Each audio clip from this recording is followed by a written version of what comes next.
In 1967, during the height of his boxing career, Muhammad Ali took a courageous, controversial stand against his induction into the U.S. Army during the Vietnam War.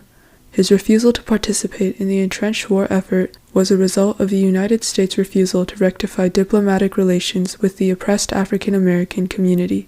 Consequently, Ali's protest stirred domestic debates over the U.S.'s intervention in the Vietnam War conflict, effectively transforming the rhetoric against the U.S.'s efforts abroad.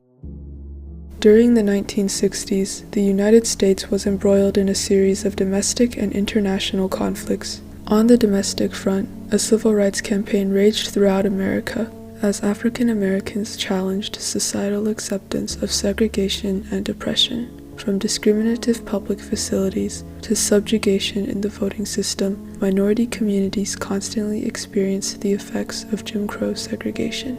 In the international sphere, the United States became involved in a conflict with the communist regime of the North Vietnam government in 1954. This brought rise to the geopolitical domino theory, a Cold War policy which posited that if one country in a region became communist, the surrounding countries would follow suit in a domino effect.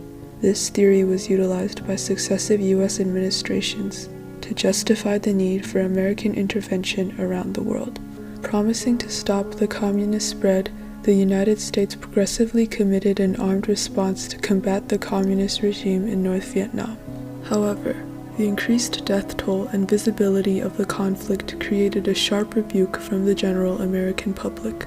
Additionally, domestic issues began to blend in with the international conflict, as many saw the war as a predominantly poor man's war. Draft boards predominantly targeted minority communities.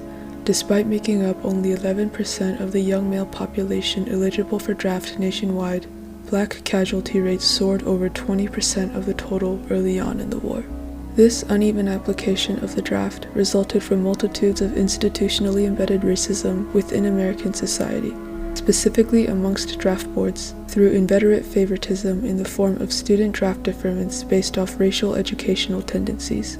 This undiplomatic racial bias became a growing subject of debate amongst the American public.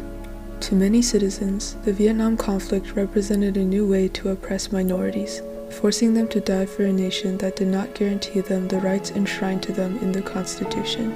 From Louisville, Kentucky, a young boxer spoke fervently against the continual institutional racism faced by his community. The descendant of slaves from the antebellum South, Cassius Clay, more commonly known as Muhammad Ali, was all too familiar with the racial inequality that plagued the United States. When he was a little boy, he experienced racism, segregation, and Jim Crow laws. It was from this uncertain environment that Clay arose. He excelled in boxing, winning gold in the light heavyweight division at the Rome 1960 Olympics, where he began garnering attention in the media as an international boxing icon.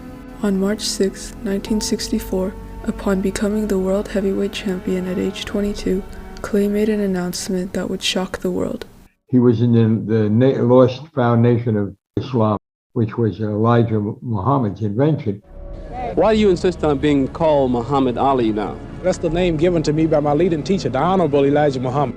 A separatist religious sect, the Nation of Islam preached that the original black race of man was superior, despite differing sharply from Orthodox Islam, which teaches that all people are equal. The message of racial pride appealed to many African Americans who felt discriminated against and oppressed. It appealed to Clay. 4 years earlier, at age 18, Clay had registered for the Army as required by all young men of his age. However, upon failing the administered mathematics exam, likely due to dyslexia, he was classified as unfit for service and deferred from duty.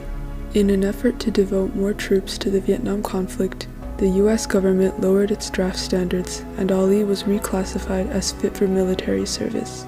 Upon receiving notice of his draft, Ali publicly declared that he would refuse to serve. Why should me and other so-called Negroes go 10,000 miles away from home here in America to drop bombs and bullets on other innocent brown people who's never bothered us? And I will say directly, no, I will not go. On April 28, 1967, Muhammad Ali appeared to local draft board 47 in Houston, Texas. He refused to step forward when his name was called at the induction ceremony. The penalties, should he be found guilty of draft evasion, were explained to him. Given another chance to step forward, Ali refused again. Had he gone into the military and accepted his draft, he never would have been fighting in the war. He would have been doing exhibitions. He wasn't scared of the war in any way.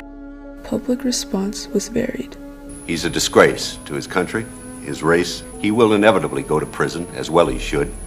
A lot of people misled themselves. Well, I'm not a patriot if I don't do it. Well, they're as much a patriot if they believe it's bad for the country as if they believe it's good for the country. Ali filed an appeal against the state board's rejection of his application for conscientious objector status. Contrary to a hearing officer's recommendation, the Justice Department denied Ali's claim but refused to specify why, undiplomatically contravening the judicial nature of court. In the district courts, Ali was convicted of draft evasion and sentenced to the max, 5 years in jail and a $10,000 fine. Before long, all 50 states had stripped him of his boxing license and title. Ali's lawyers immediately filed an appeal, arguing his case to the Supreme Court. He was now out on bail, and as a boxer, barred from his main source of income. Married and with his first child on the way, Ali was desperate to provide for his family.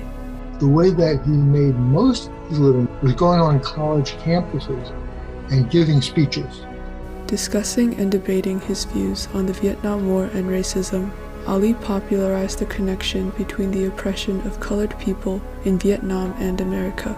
You my opposer when I want freedom. You my opposer when I want justice. You my opposer when I want equality. You won't even stand up for me in America for my religious beliefs, and you want me to go somewhere and fight, but you won't even stand up for me here at home. On June 28, 1971, upon finding that the Justice Department had failed to specify why Ali's application for conscientious objector status had been denied, the Supreme Court overturned Ali's conviction in a unanimous 8-0 ruling. Reinstated into boxing, Ali regained his champion title and continued to use his platform to speak out about his beliefs. The speeches that he made during his ban from boxing, in combination with larger political dynamics, brought even more attention to the anti-Vietnam War movement. Johnson didn't have any clean plan about what he was trying to achieve there, except in very vague terms. And as a result, the American people lost patience with it in the end. On January 20th, 1969, Lyndon B. Johnson's tenure as 36th President of the United States ended.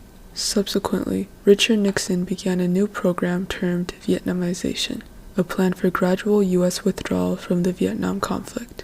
Ali's impact and influence continued to expand beyond the Vietnam War. Viewed as a leader, he was invited to the National Black Political Convention as Sergeant-at-Arms, where he continued to fight against racial inequality. In 1984, he was diagnosed with Parkinson's disease and passed away in 2016 from septic shock. However, his legacy carried on.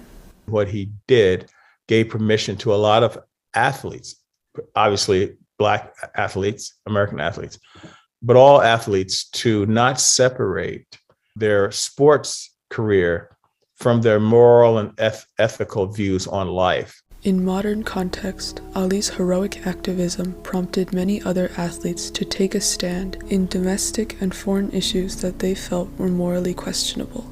Currently, athletes such as Colin Kaepernick and LeBron James attribute their political protests for civil rights to the outspoken and combative activism of Muhammad Ali. For an athlete like myself today, without Muhammad Ali, I wouldn't be sitting up here talking in front of you guys. At just 25 years old, Muhammad Ali was willing to risk his career, reputation, and personal liberties to stand up for what he believed in. His stance against participation in the Vietnam War generated debates amongst the American public on the validity of U.S. intervention in the foreign conflict and promoted public awareness regarding the social ills of racial injustice. Publicly debating the social structure, he called for change, reform, and diplomacy. In setting precedent through protest, Ali's actions serve as a testament to the power of debate and diplomacy in the continuing struggle for justice and equality throughout America.